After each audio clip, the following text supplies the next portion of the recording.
Ya Mungu walai, huyu kijacho atanitoa roho. Kijacho gani wa hivi? Nimekoma mimi. Kijacho anafanya watu kugombana, watu kuumizana na heshima kushushiana. Imani mbili, Waislamu na Wakristo, sisi sote tu wamoja. Tunafunga Kwaresma na pia tunafunga Ramadhani, mwezi wa toba kwetu sote. Allah akbar milele. Kwa majina naitwa Kibangule Plus aka Nsambwai wa dunia sikuwepo na matunzo. Nadhani utakuwa unatokea nyumbani. Vipi kasisi nimemkuta? Mimi ndo niliweza kumpa ujauzito kasisi. Kwa sasa nimekuja kumwangalia ili kama kutakuwepo na kitu anahitaji niweze kumpelekea. Anaendeleaje? Kijacho anafanya watu kugombana, kijana, watu kuumizana na heshima kushushiana. Yaani unawezaje kunisimamisha mimi na kuongea kwa ujasiri maneno ya kipumbavu kama haya? Yaani unakosa adabu kabisa na unashindwa kutambua kwamba unajua unaongea na nani. Ina make sense? Samahani kwanza. Najua nimezungumza hivyo kwa surprise. Lakini lengo na mazumuni niweze kufikisha ukweli wangu mapema. Laiti kama nikizunguka huenda hilo jambo lisingeweza kufika mapema. Kwa hiyo ndio maana nimesema mapema. Mimi ni shemeji yako. Nakumbuka sasa hivi tuko katika mwezi mtukufu wa Ramadhani na Kwaresma pia. Mimi sitaki kugombana na wewe wala kuongea ubaya. Tumombe Mungu atusamehe. Nimefurahi kusikia hivyo. Na naamini kwa sababu wewe ni Nsambwai wa dunia ndio unaoshughulika kuwapa madada za watu mimba wanakuwa masingomaza. Unaharibu familia za watu kwa sababu ya wensamu wako. Sawa, ila mimi nitakusamehe. Sijajua kama ni mila na desturi zenu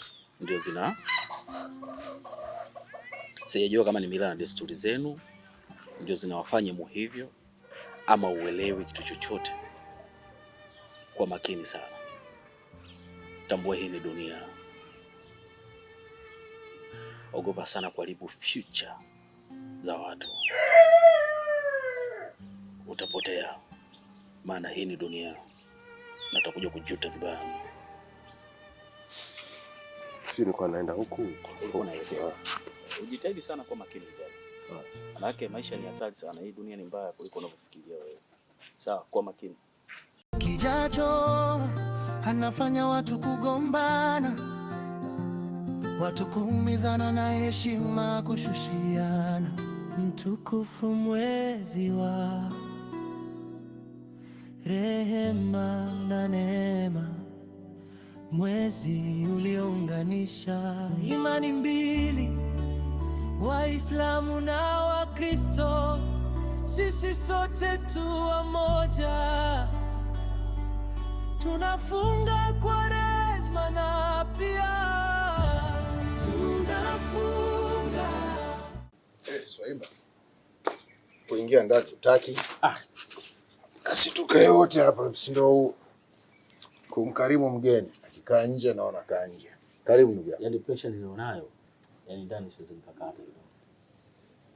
Changamoto nini hasa? Yaani changamoto ni nyingi hata zieleweki. Ni mama Kijacho. Hakika mama Kijacho amenichosha na amenitesa vibaya mno siku ya leo. Na hivi ninavyokuambia nimemtafuta nyumba nzima na sielewi na sijapata taarifa yake yoyote, ameelekea wapi na yuko wapi. Kaka. Wewe hiyo season yako haiishi. Ni hatari. Ni hatari sana. Likitoka hili, ina njia hili. Likitoka hili. Sasa hili ni kubwa. Hilo ndio limenichosha mpaka limenifanya nijabu. Nini? Sikasese mdogo wangu. Natembea barabarani nakutana na kijana Black, anajiita handsome boy wa dunia. Handsome boy wa dunia. Mimi naitwa handsome boy wa dunia. Kwenye maisha haya. Kwenye maisha haya. Bado handsome boy wapo. Mimi ni shemeji yako. Mimi ndio nimempatia mimba dada yako Kasisi. Mimba yake inaendeleaje? Nilikuwa nataka kujua. Huyu kijana anadharau sasa. Unajua nimeshangaa. Ningekuwa mimi sijui ningemfanya nini. Maana kumtia mimba amtie. Bado akusimamishe kwa ujasiri na akwambie. Unajua nikashindwa, ni paniki. Nipige ngumi, nikasema acha nizuie tempa yangu, nikarelax. Nikaongea kwa hekima. Nikamwelekeza yule kijana hizi taarifa anazonifikishia. Lakini ikabidi nimuache aendelee na safari yake. Nimepata kitu. Yawezekana kweli mdogo wako ana mimba. Alafu sababu ya yule kijana kukutafuta wewe kwa ujasiri, yawezekana hata mdogo wako akame amemwambia hiyo mimba sio ya kwako, labda ni ya mtu mwingine. Alafu dogo anaamini labda mimba ni ya kwake. Ndio maana anaamua kujidefend mapema, ajihakikishie labda mimba ni ya kwake. Hivyo yawezekana iko sawa, ila tu utaratibu ameshindwa kufuata. Yaani yule kijana ameonyesha dharau sio kidogo. Ina maana kwamba yani nimekaa nimetafakari. Yaani mpaka sasa nasema hata kama atakuwa shemeji, unamsamehe tu bwana. Vijana unajua kufundwa ndo shida. Watoto vijana wa 2000 tunaita. Sijajua upande wako hapa ni salama. Huku kwangu bwana ni changamoto. Japokuwa angalau labda ya kwangu kidogo. Nilisahau tu kukwambia. Nilitingwa. Bwana mdogo wako, mdogo wetu huyu naye amepigwa mimba. Wewe.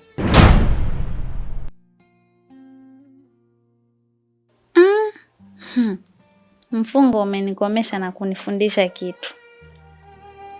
Yaani Tifa, mimi nimekuwa mpole na mnyonge kiasi hiki. Kasisi kaja kunichamba eti namtazama tu. Nimeshindwa hata kumpiga wala kumfanya lolote.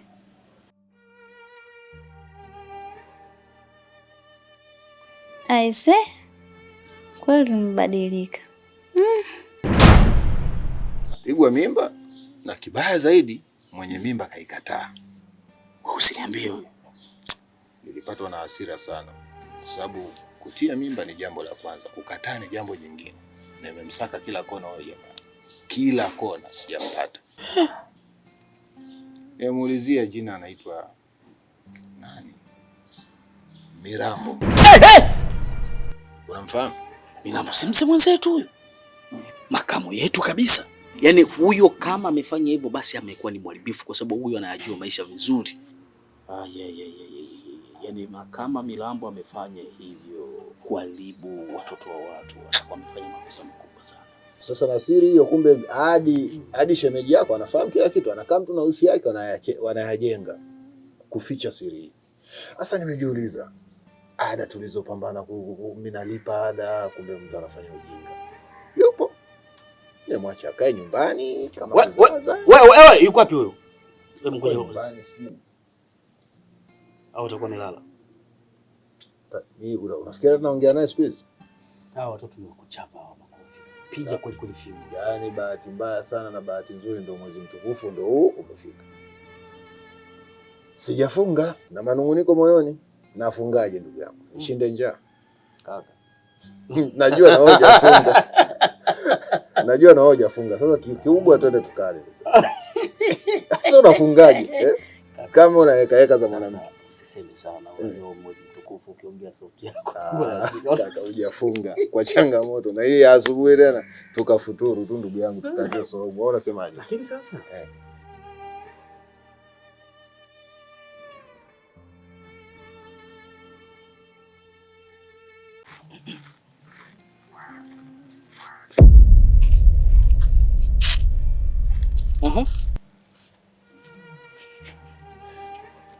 wewe hapo unafanya nini? Nafanya nini? Si nimekaa jamani, somo kali. Nimeona kukaa nyumbani jao, nimetoka nimekuja zangu kao. Yaani wewe mimi nakutafuta kila nyumba nagonga hodi nakutafuta wewe, nahangaika na zurura huku na huku, nakutafuta wewe tu. Kwa nini unashindwa kuaga? Lakini si ndio umeshaniona hapa nimekaa. Wewe usije ukanipatia mimi kesi. Yaani sitaki kesi na familia yako. Wakaja wakaniambia, "Bwana wewe umemtoa kafara mtoto wetu, sisi tunataka mtoto wetu." Huko ukwenu mimi nikapata dhambi. Sitaki hivyo vitu. Hiyo mimba yako isikupeleke vibaya. Mume wangu sio mimi. Mtoto ndo ameniambia mama atoka, nataka ukaote jua. Kwa hiyo nimetoka nimekuja kukaa hapa na utajua. Wewe mtoto gani anazungumzaje kila siku ambaye mimi simsikii? Utamsikiaje hapo kwenye tumbo lako? Wewe usije ukanipa mimi lawama jamani. Mimi sitaki lawama ukweni. Nyinyi mnanivuruga ujue, mnanivuruga wote na wifi yako. Wifi yako kwanza yuko wapi? Maana yake majanga niliyokutana nayo ya wifi yako. Na kutafuta wewe mtaani nazunguka, mara ghafla nakutana na kijana keusi kana manywele kibao, eti kanajiita handsome boy wa dunia. Mimi bwana, dada yako nimpa mimba. Nilikuwa nauzia mimba yake inaendeleaje? Mimba gani? Sasa nikabaki na shangaa. Kasisi ana mimba.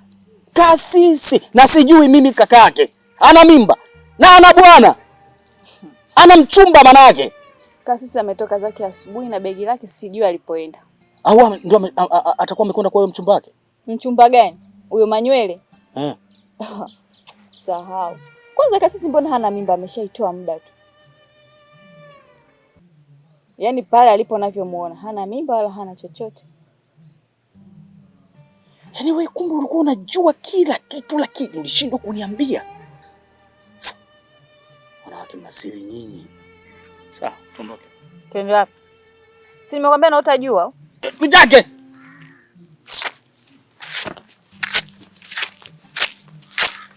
Baba nao.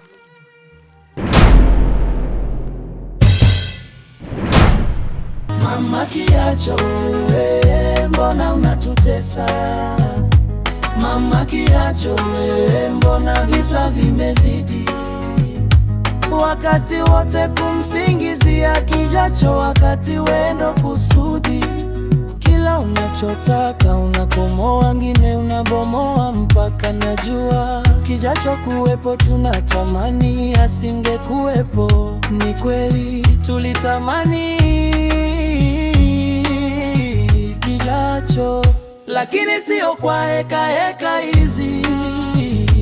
Mama kiacho wewe, mbona unatutesa? Mama kiacho wewe, mbona visa vimezidi? Wakati wote kumsingizia kiacho, wakati wendo kusudi.